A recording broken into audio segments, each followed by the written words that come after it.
Hello and welcome back to our YouTube channel. उम्मीद करता हूं कि आप सभी फिट एंड फाइन होंगे। तो आज इस वीडियो में हम डिस्कस करने वाले हैं डिफरेंट एमसीक्यूज पे जो वेरी यूज़फुल रहने वाले हैं, जो भी जेके एसएसबी के अपकमिंग एग्जाम्स है, चाहे वो जेकेपी एसआई का हो, नायब तहसीलदार का हो और पटवारी के एग्ज़ाम, जो जितने भी एग्ज़ाम्स आने वाले हैं जेके एसएसबी के रिलेटेड, इन सभी के लिए ये इम्पॉर्टेंट है। और इसमें हम डिस्कस कर रहे हैं वो क्वेश्चन जो जेके एसएसबी ने अपनी पैटर्न चेंज की है। अब वो पूछता है कि स्टेटमेंट बेस्ड क्वेश्चन या match of the following question, तो उन्हीं क्वेश्चन को हम यहाँ पे डील कर रहे हैं। And this is set 2। तो फर्स्ट सेट में हमने डिस्कस किए different question, now we are going to discuss another set. ठीक है, तो I hope if you are new to our channel then don't forget to subscribe. तो let's start the class. First question क्या है हमारा? First question है consider the following statements. Statements दिए हुए हैं। The first statement is Muslim conference was first political party of Jammu and Kashmir which was formed on 1932। Muslim conference ये एक फर्स्ट पॉलिटिकल पार्टी थी जम्मू एंड कश्मीर की, और इस पार्टी की फाउंडेशन कब रखी गई थी? इन the year 1932। This is the first statement. और ये स्टेटमेंट क्या है? ये सही है। ठीक है, राइट। नेक्स्ट स्टेटमेंट क्या है? Mirwaiz Maulvi Mohammad Yusuf Shah became its president. और नेक्स्ट स्टेटमेंट क्या है कि Yusuf Shah was its first president, जो गलत है। तो इसका जो फर्स्ट प्रेसिडेंट है डेट वाज शेख अब्दुल्ला। कौन था? शेख मोहम्मद अब्दुल्ला। ठीक है, he was the first president of this Muslim Conference. Next sentence क्या है? In the year of 1939, Muslim Conference was renamed as National Conference. Or after its formation, after several years of its formation, this was renamed as National Conference. इसको National Conference के नाम से rename किया है। तो ये स्टेटमेंट भी सही है। डी क्या है? But National Conference was not open for the all. हाँ, जो मुस्लिम कॉन्फ्रेंस थी इसमें मेजर जो हमें लोगों का आना जाना था, दे वर बेसिकली मुस्लिम। लेकिन जब इसको चेंज किया गया था नेशनल कॉन्फ्रेंस में, तो this was open to all. तो that means the last D is also wrong regarding the National Conference. तो अब हमें क्या करना है? Which among the following statements is are wrong. अब हमें रॉन्ग स्टेटमेंट्स कौन है वो हमें देखने हैं। तो wrong is B and D. B and D are wrong. तो option number C will be our correct option. ठीक है, राइट। चलते हैं आगे। इस तरह के क्वेश्चंस को से आपको एक एडिशनल जिस्ट मिलता है टॉपिक के रिलेटेड। ठीक है, तो ये सभी क्वेश्चंस इंपॉर्टेंट बन जाते हैं। तो इसलिए अगर आप हमारे चैनल पे नए हैं तो first you have to subscribe and share the video with your friends. और पीडीएफ के लिए आप हमारे टेलीग्राम चैनल को ज्वाइन कर लेना। ठीक है, राइट। चलते हैं आगे नेक्स्ट पे। क्या है नेक्स्ट क्वेश्चन?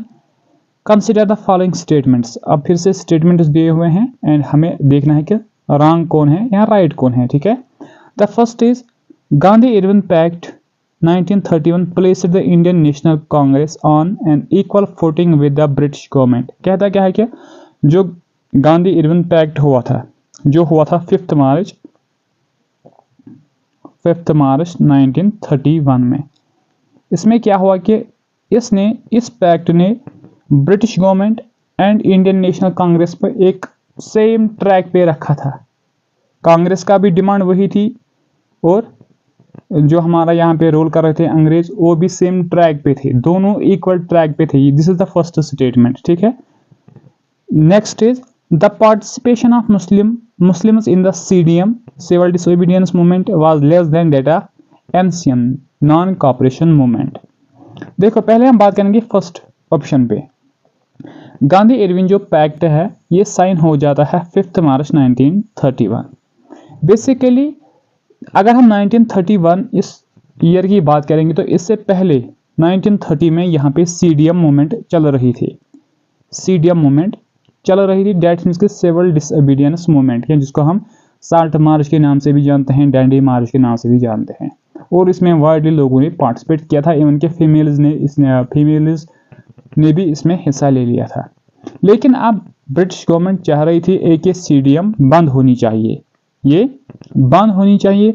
और इसके अलावा Congress should be participated in round table conferences, round table conferences में कांग्रेस भी पार्टिसिपेट करना चाहिए, जो राउंड टेबल कॉन्फ्रेंस हेल्ड हो रही थी कहाँ पे, लंदन में।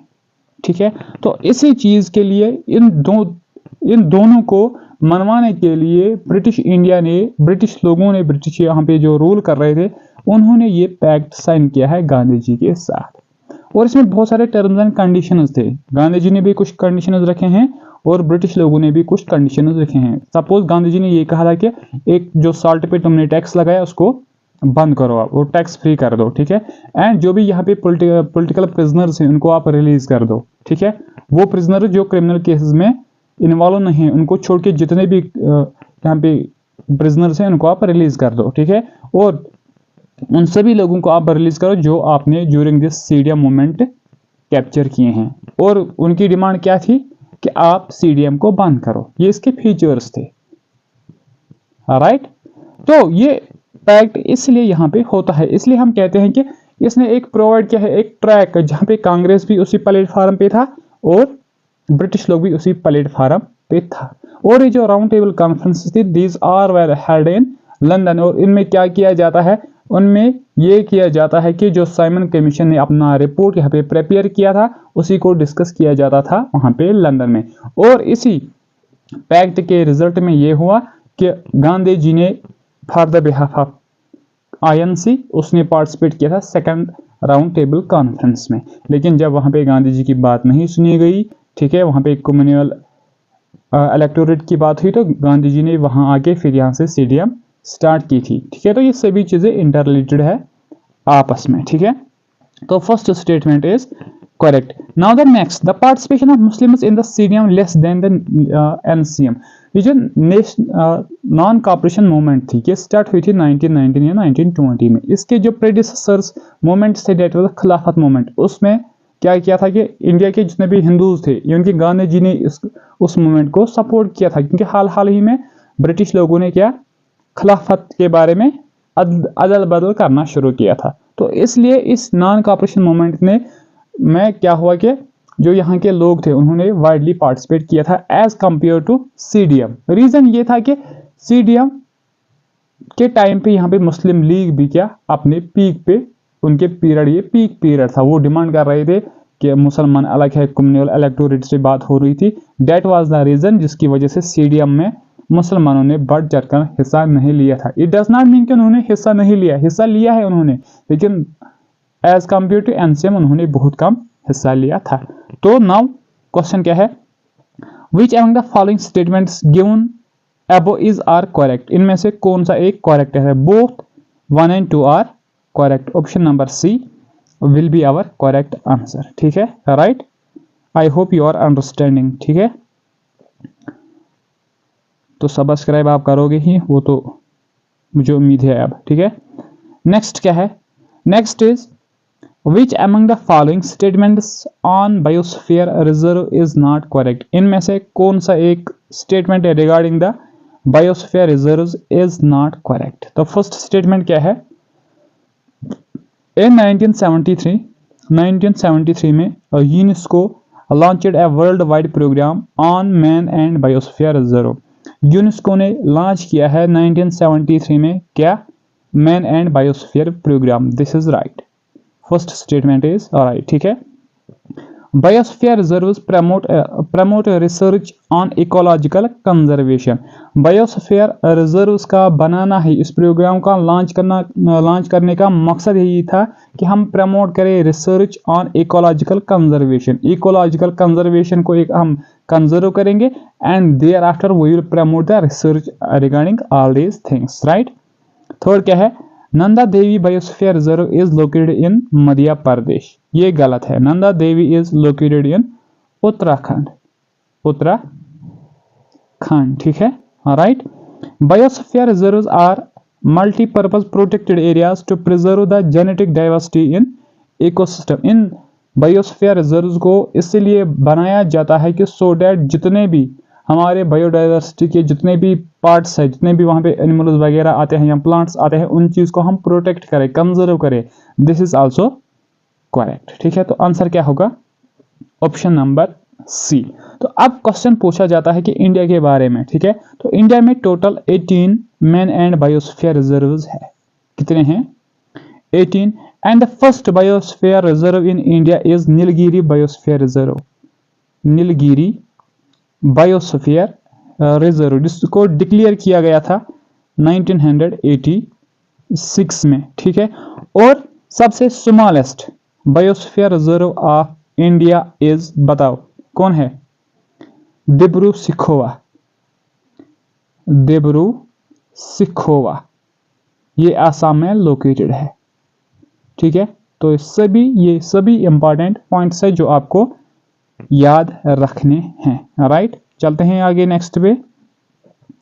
तो क्या है नेक्स्ट क्वेश्चन हमारा? Next question is in which of the following coasts of India is located between Krishna delta and cape Comorin. In coastal areas में से कौन सा एक लोकेटेड है between the Krishna delta and cape Comorin? तो वो लोकेटेड है कोरोमंडल कोस्ट। ठीक है, जो फेमस है फॉर द रिट्रीटिंग मानसून, क्योंकि साउथ वेस्ट मानसून से वहां पे बारिश नहीं हो रही है। तो अगर हम यहाँ पे देखेंगे कोरोमंडल कोस्ट, जिसके अंडर कौन कौन से एरियाज आते हैं? तमिलनाडु का भी हिस्सा है वो, and Andhra Pradesh. That means वो यहाँ से स्टार्ट होके अप टू यहाँ तक रहता है। ठीक है, अप टू दिस एरिया, यहाँ से यहाँ तक की जो ये वाला एरिया है, इसको हम क्या कहते हैं? कोरोमंडल कोस्ट। ठीक है, राइट। इसके अलावा और भी कोस्टल एरियाज यहाँ पे हैं, वो कौन से हैं वो भी हम यहाँ पे देखेंगे। ठीक है, तो केरला के कोस्ट को हम किस नाम से जानते हैं? मैलाबार कोस्ट। मैलाबार कोस्ट। ठीक है, गोवा में कोंकण कोस्ट है। ठीक है, राइट। ये सभी चीजें हैं जो एग्जाम में पूछे जाते हैं। ठीक है, राइट। तो गोवा से ऊपर हम किस कोस्ट के नाम से इसको जानते हैं? कैथावाल कोस्ट, एंड यहाँ पे उत्काल कोस्ट। राइट, चलते हैं आगे नेक्स्ट पे। तो क्या है हमारा नेक्स्ट क्वेश्चन? नेक्स्ट इज, तो क्या है नेक्स्ट क्वेश्चन?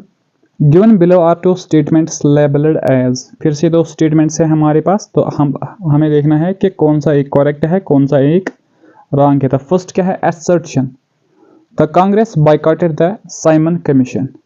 कांग्रेस ने बाइकआउट किया था साइमन कमीशन, जो यहाँ पे इंडिया में आया था 1928 में। ठीक है, और ये 7 मेंबर्स का कमीशन था, और वो जो 7 मेंबर्स थे वो थे वाइट पीपल्स या अंग्रेज लोग थे, इसलिए इसको हम कहते हैं क्या?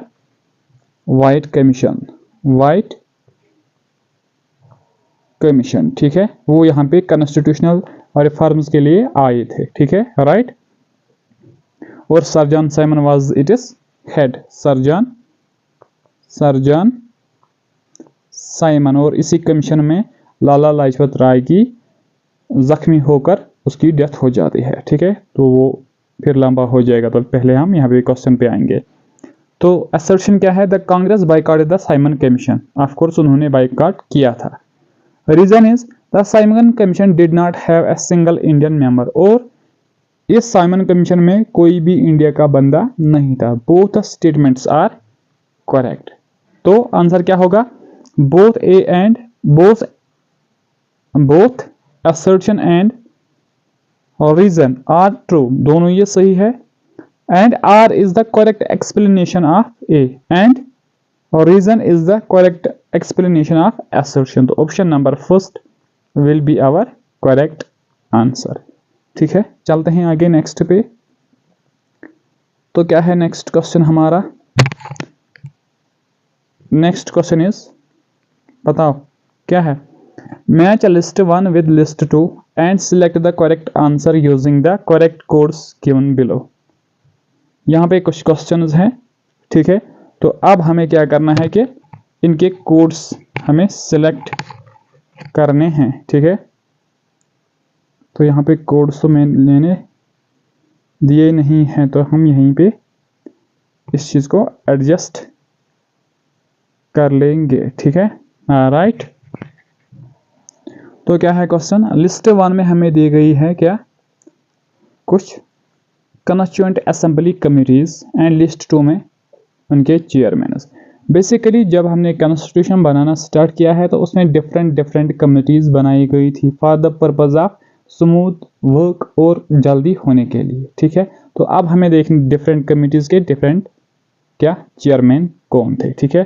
तो यहाँ पे कोड्स दिखे नहीं हैं, तो आप इस चीज़ को अपने नोट बुक में नोट डाउन कर लेना।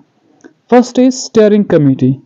क्या है फर्स्ट, स्टीयरिंग कमेटी, इसका जो चेयरमैन था डेट वाज कौन था, डॉक्टर राजेंद्र प्रसाद। गुट्टू का होगा ए, ठीक है।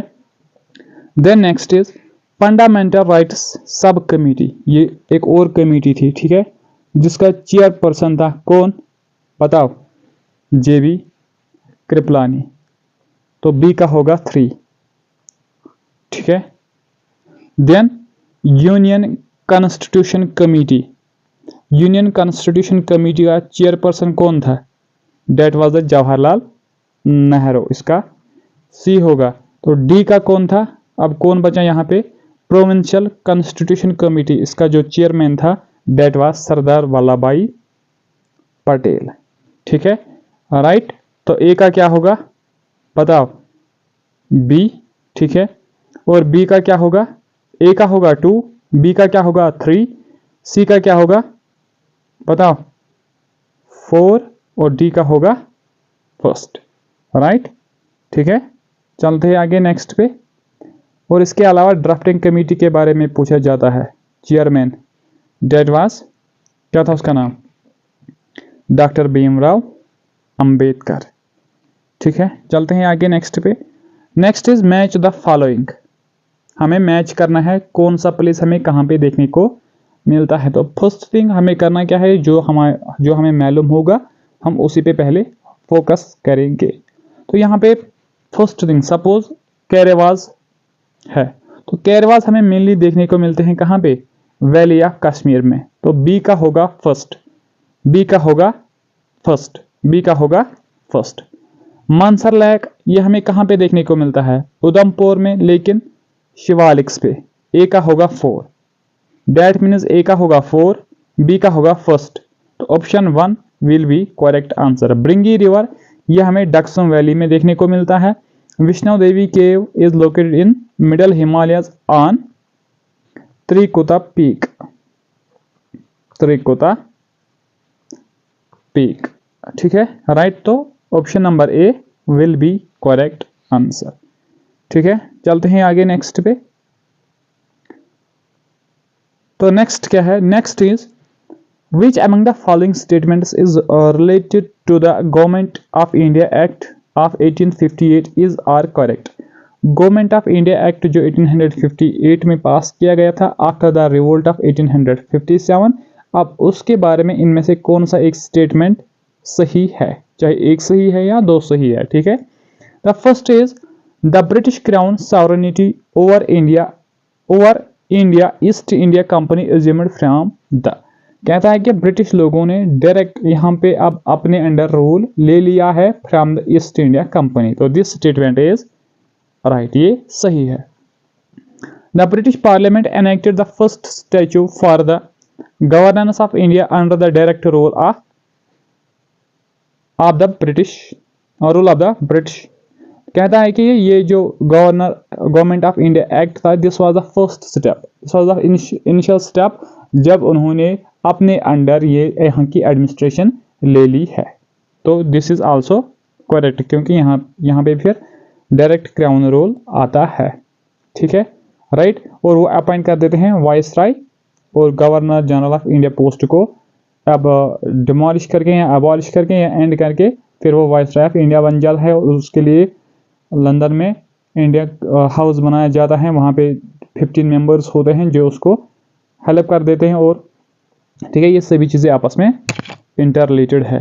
तो next is this act change the position of governor general of India to viceroy of India, ये भी सही है। डैट मीन्स कि option number C 1, 2 and 3 are correct, क्योंकि हमें करेक्ट अब चूज करना था। ऑलराइट, ठीक है, चलते हैं आगे अपने नेक्स्ट क्वेश्चन पे।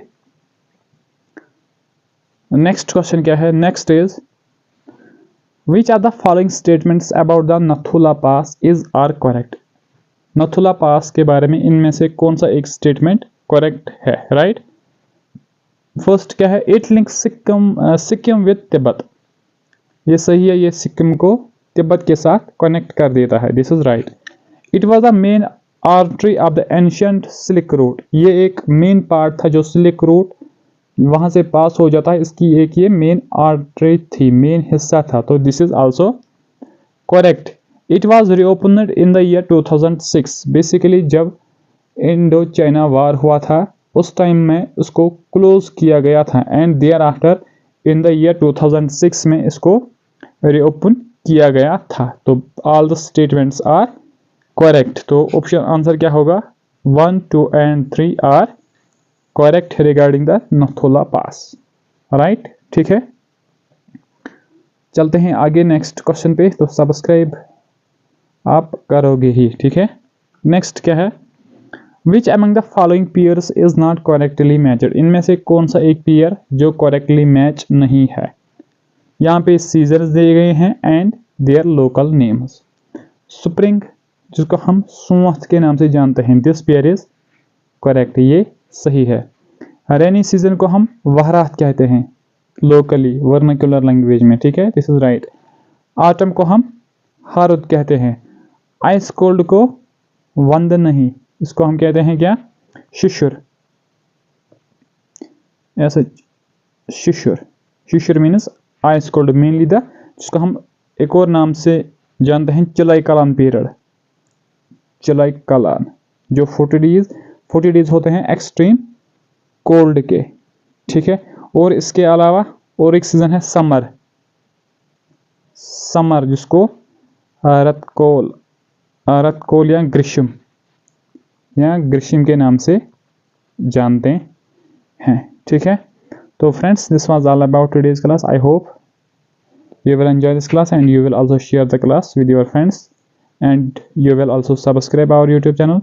Thank you so much. Have a good day.